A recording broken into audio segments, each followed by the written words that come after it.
Hey everybody, and welcome back to the Jedi Night's Watch for another Hot Toys figure review. Today we're going to be looking at Black Widow from the movie Avengers Endgame. Now this is a figure that I've actually had for quite a few months. I just have had her kind of sitting in the box because space has been pretty limited. But I thought it was time to get her out, especially after the solo Black Widow movie came out. I thought, oh, the hype's kind of there. Plus, Scarlett Johansson's in the news with Disney, plus DC, so that's pretty interesting. But space has been limited because with these DTOFs, I'm pretty much running out of room.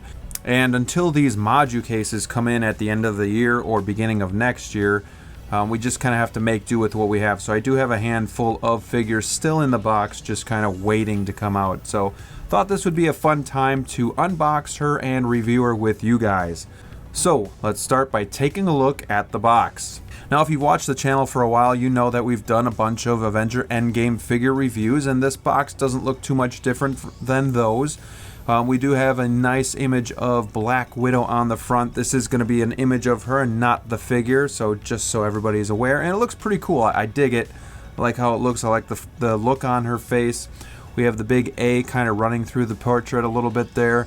Like they do with all of the other characters, they have their kind of colors worked into it. So we have black and red there. On the front, we have the Avengers Endgame logo, and on the bottom, it says Black Widow MMS 533. On the back, we do have the credits for those who have made the figure, as well as the warnings. And on the sides, we have the Black Widow logo on top there, kind of embossed, and then the Avengers A on the bottom as well. This is going to be a slip cover. So when we remove that, we have this nice window display box where we can see the figure in the packaging. And then as we work to take her out, we get our first glimpse of our Black Widow. And she looks pretty cool. I've been looking forward to getting this one for a while, and she's been kind of in storage, so I'm happy to get her out. The first glimpse looks pretty good. I'm excited. Can't wait to get through this with you guys. But before we take a good look at the figure, we're going to take a look at the base she comes with, as well as all the accessories. First things first, we start with the base of the figure, and it's going to be the typical Avengers Endgame base that we get, the hexagon style shape.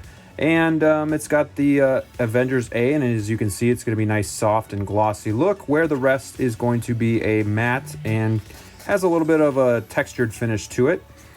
We do have the Black Widow logo there in the middle. They're always working those logos for each character in there, and it's a nice color concept of the dark and then the red. And on the front, it does say Black Widow, which is traditionally my favorite type, where it's simple and kind of sleek. I know some people are bored with that, but it's my personal favorite, so it is what it is. It also comes with the traditional style crotch grabber, so that's just going to plug in like so, and there you go. So no dynamic stand for this little lady here, but overall, really cool base. And let's move on to the accessories that she comes with. Alright, so here we have all the accessories that our Black Widow figure comes with from the movie Endgame. And as you can see, it's not a ton of stuff, but it does come with the necessities. Let's just take a look through here. We do have 3 extra pairs of hands. We have the baton gripping hands, the pistol gripping hands, and the clenched fist hands. We do have her 2 pistols, her baton, that basically the 2 batons here, the shorter ones, are the ones that go in her kind of like backpack. And then we have the batons here at full length, and then the batons kind of put together here to make one big bow. Let's just take a look at everything a little bit closer. Starting with the pistol here, it's just going to be kind of a flat black. I've given Hot Toys a little bit of flack lately for how like their weapons don't have any like depth to them or realistic feel. There's no wear and tear. It's the same thing here, although I can kind of give it a pass just because, I don't know, for some reason I'm okay with this, because I feel like we're not in Star Wars where things are really old and used, and this is more of like this day and age. So I don't know, for some reason I could just see this a little bit easier being just a flat black. The magazine does pop out, if I can get it out here. And here it is, and then you can see a little bullet in there. So just great detail by Hot Toys. They're always like pulling the magazine out just to kind of see that from Hot Toys, so that's awesome. And it does cock back, and it is spring loaded, so it does kind of go back on its own. The other pistol here is the exact same. Again, just kind of boring pieces here because they're all like a flat black. It almost, now that I think about it, you know, I was okay with the pistols, but seeing everything together, and I get it, they're black in the movie, but I don't know, it's just boring. Kind of just looks like something you'd get with a toy, even though these are, I guess, toys, but still. So here's the baton here, and just a lot of cool detail going on in that. Nice little grip here at the bottom, but just a flat black, so nothing too out of the ordinary here. And these are the same thing, just two put together. And this one is the one that would just fit into the back here, like so. Let's take a look at one of the hands here. Really cool detail on the glove, the fingerless gloves. Paint application looks all right. And here's a fisted hand as well. Again, nothing too great. This kind of looks like a figure Hot Toys just kind of made and said, all right, we're done, that's that. But who knows? Let's get the figure out here and see if she can live up to the hype of Black Widow. And here we do have our Black Widow figure straight out of the box. No accessories added onto her, no poses or anything like that for right now. She does come with the relaxed hands out of the box. Let's start by taking a look at the upper part of the body and the head sculpt in particular. I do think this looks very, very good. It's obviously the best one to date that has been released with the likeness to Scarlett Johansson, so it does look really good in that aspect. And I do see Scarlett Johansson, Black Widow from certain viewpoints here. Is it spot on? No, but it does look really, really good. The hair itself is sculpted, and I think that is one of my favorite parts of this figure. No more Barbie doll hair from the Black Widow figures. We don't have to worry about that anymore. We have great sculpting back here, great paint application. You just got different colors kind of woven in there just to make it more realistic. The braid does come off her left shoulder. It is rubbery material, so it does have some movement, but you're gonna have a hard time, you're gonna have some restriction turning the head, and you can't like flip it to the other side or anything like that. The paint application on the face itself looks really good. I always like how they get these eyes to have that glossy look to them. Just makes them look more realistic as well. But yeah, you can just see they did a fabulous job here on the head sculpt of Black Widow. One of the great details too is you can just see the earrings in her earlobe right there. So that's really cool that they decided to add that in there. I'm really, really happy with this. I'd probably give it an 8 out of 10. It's not spot on, and the head might be just a hair too big for the proportions, but it's not something you're really going to notice too much. So excellent job there. Taking a look at the outfit here, we have a fixed zipper here. So sorry, boys, you're not going to be able to show a little bit more cleavage. We do have a lot of like detail, but it's going to be sculpted in. It's not like an actual buckle here. I'm not sure how I feel about that, but it is what it is. It's fine. You know, these shoulder guards, I don't know. I think that's glued on there. I think that is a separate piece, but for the most part, this is all just into the costume itself. This is a normal stitching here. This is where they put the figure and then do the stitching to stitch it shut. We have the backpack here with some dry brushing just to give it some extra depth as well. The material itself is going to be, it's not like a Spider-Man material. It's going to be very forgiving, I think. Obviously, if you leave her in this pose for a long time, you might have some creases, but I think it's going to hold up pretty nice. And just all the detail here in the suit itself. The belt is going to be just like a rubber material. So, you know, they kind of skimped on that where they could have possibly went to a higher quality belt. But again, I don't have an issue with that. So not a big deal for me. Another thing that they did really well on this figure is they made her proportionate to Scarlett Johansson. So while she still has a great figure, she doesn't look like a Barbie doll where the proportions are just totally out of whack. She actually looks like a real human being and somebody that could be, you know, surviving, you know, and actually living. So I think that's a really good job there too. Just make her more realistic. Looking at the lower part, we have the gun holsters here attached to the belt. Some nice paint application right here, just making that, this is like a rubber, and they did do a good job making it look like metal because it is all that rubber piece. Down here we do have like this knee pad looking material. It is going to be a part of the suit. Kind of looks like something that Rocket Raccoon came with, where it's got some adhesive holding it down and it could possibly lift up over time. Just keep an eye out for that. And the boots are actually plastic. They did a good job making this look like a leather material, and I'm glad they're plastic because we're not gonna have to worry about peeling or anything like that. I do wish though that they made a split cut boot design here, just to give it a little bit easier of a time posing this figure, but overall, you know, you lose the split cut boot and it looks more realistic, so I'm okay with that too. So overall, I do think they did a good job with the figure.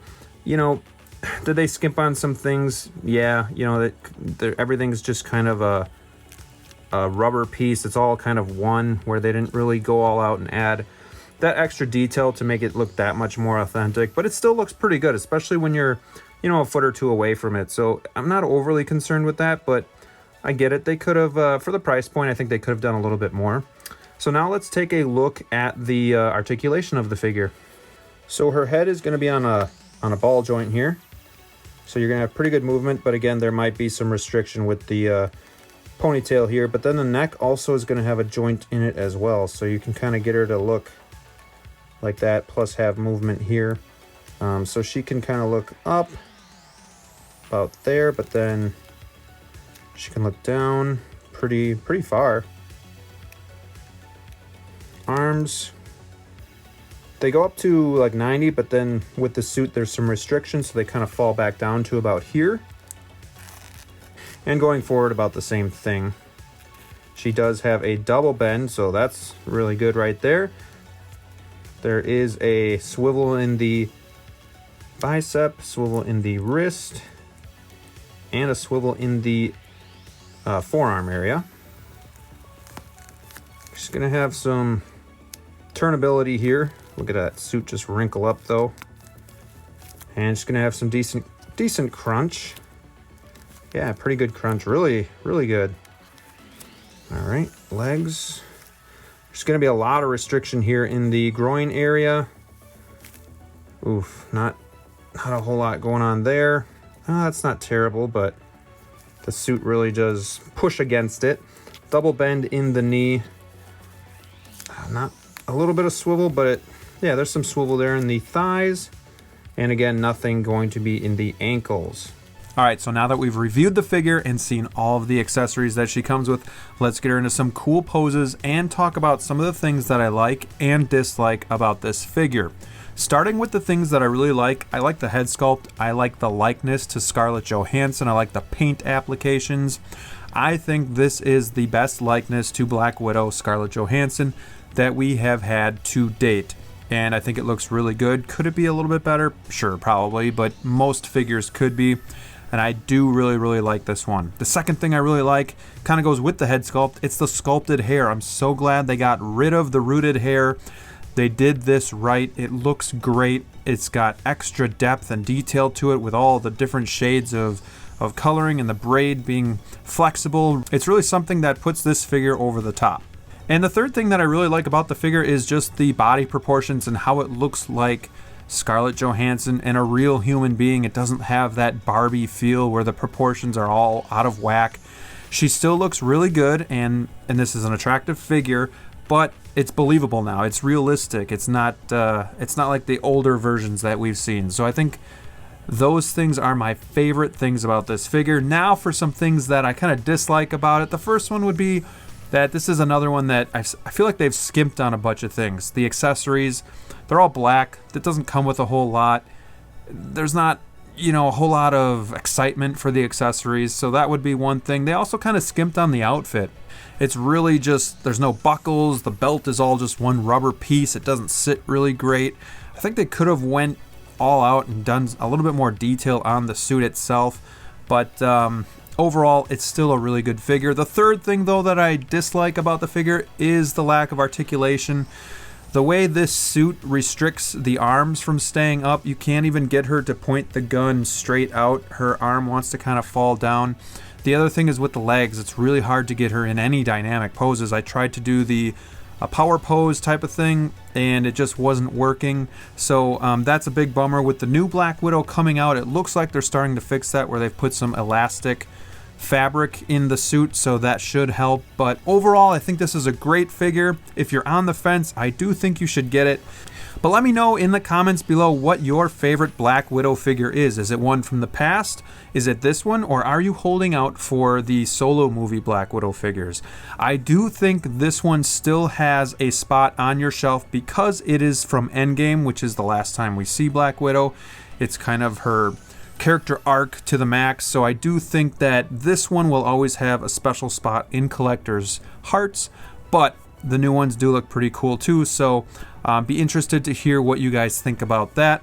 If you haven't already, don't forget to like this video, subscribe to the channel, and ring that bell so you can be a part of the watch. Alright guys, hope you like this video. Until next time, stay safe out there, and we'll see you soon.